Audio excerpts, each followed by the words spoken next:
Thank you for taking time coming here and wishing the team. Sandeep Kishan గారు ఇప్పుడు అదే మాట్లాడతారు.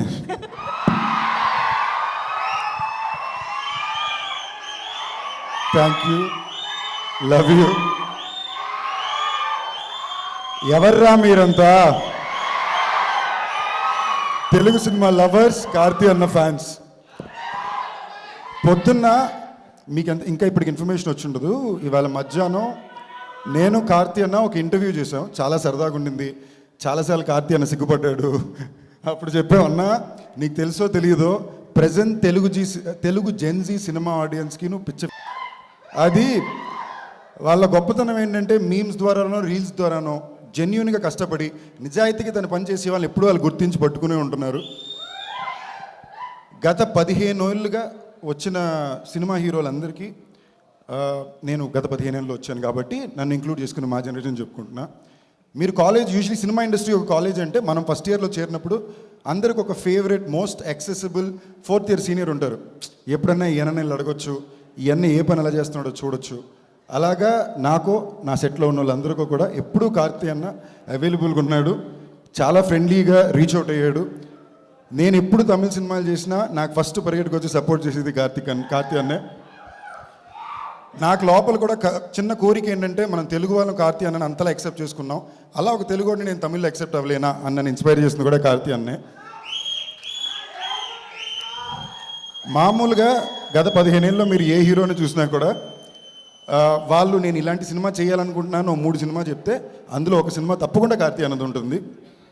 సో ఉన్మే అసలు అన్న ఇలాగే సిగ్గుపడ్డాడు ఇంటర్వ్యూలో. సో అన్న ఈ స్పీచ్లో సరదాగా చెప్పేది అన్నీ దాటి స్పీకర్ ప్రతిసారి చెప్పక్కర్లా, అదొక ఇన్హెరెంట్ ఫీలింగ్. లవ్ యూ అన్న.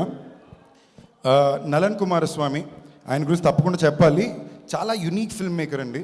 నేను ఒక సెట్ ఆఫ్ ఫిల్మ్ మేకర్స్ని తిక్కల్ ఫిల్మ్ మేకర్లు అంటాను. మన అదృష్టం కొద్దీ మన తెలుగులో తిక్కల ఫిల్మ్ మేకర్లు అందరూ అక్కడే ఉన్నారు. వాళ్ళని ఎందుకంటానంటే వాళ్ళు 6 నెలలైనా 6 సంవత్సరాలైనా వాళ్ళకి నచ్చిన సినిమానే చేస్తారు, కావాల్సినంత టైం తీసుకుంటారు, ఇష్టం వచ్చినట్టు కథ రాసుకుంటారు. మా గురువుగారు ఇక్కడే ఉన్నారు. ఓకేనా? ఎవరు కూడా చాలా పర్టిక్యులర్గా ఉండే వ్యక్తులు. వాళ్ళతో అప్పుడప్పుడు పనిచేయడమే యాక్టర్గా చాలా డిఫికల్ట్. ఈయన ప్రతిసారి అలాంటి వాళ్ళతోనే పనిచేస్తుంటారు. నలన్ కుమారస్వామి ఎలాంటి వ్యక్తి అంటే, మీరు ప్రాజెక్ట్ జెడ్ మాయవన్ సినిమా తెలుసా మీకు?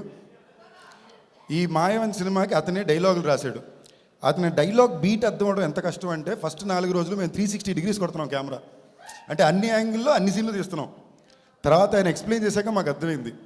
అలాంటి ఒక వ్యక్తిని అర్థం చేసుకోగలడం, అతని స్క్రిప్ట్ని పర్ఫెక్ట్గా అర్థం చేసుకోవడం కార్తీ అన్న వల్లనే కుదురుతుంది. సో ఈ సినిమాకి నేను చాలా ఎక్సైటెడ్గా ఉన్నాను. సంతోష్ నారాయణ గారు మ్యూజిక్, జ్ఞానవేల్ అన్న మై ఫేవరెట్ అన్న. So I'm glad studio green ద్వారా వస్తుంది. కృతి శెట్టి, అదిగో అక్కడే తెలిసిపోయింది. అంటే నేను ఫస్ట్ ఇయర్ జాయిన్ అయినప్పుడు కార్తీ అన్న 4th ఇయర్ సీనియర్ అంటే నా మైండ్లో తన ఫస్ట్ ఇయర్ జూనియరు, నేను 4th ఇయర్ సీనియరు. కాలేజ్లో కొత్తగా ఒక అమ్మాయి వస్తుంది కదా, ఎక్కువ పొగిడినా ప్రాబ్లమే, పొగడకపోయినా ప్రాబ్లమే. But extremely hard working, very talented. మీ అందరి తరపున ఏమన్నా చెప్పాలా? అది నేను చెప్తే ఇది రీల్ ట్రెండింగ్ అయిపోద్ది, వాళ్ళే చెప్పేశారు. సో శశి గారు, మీ హ్యాండ్ చాలా మంచిదని చాలా చోట్ల విన్నానండి. సో ఈ సినిమా కూడా మీ చేతి చాలా జెన్యూన్గా అండి, ఇండస్ట్రీలో మొత్తం మీ హ్యాండ్ చాలా మంచిదని ఉందండి. I really hope it once again works to this. And ఇక్కడ స్టేజ్ మీద చాలా మంది నా ఫేవరెట్ డైరెక్టర్స్ ఉన్నా. I just want to take a quick second to speak about Rahul. Girl friend మొన్నే చూసా, ఏం సినిమా తీసేవరా, బ్యూటిఫుల్ ఫిల్మ్. ఒక్కసారి మనం అందరూ ఆ సినిమాకి తప్పకుండా క్లాప్ చేయాలి. That film deserves to be clap for. That's all. ఎవరి పేరైనా మర్చిపోతే ప్లీజ్ తప్పు తీసుకోవద్దు. Thank you all. విషింగ్ అన్నగారు వస్తున్నారు. All the very best.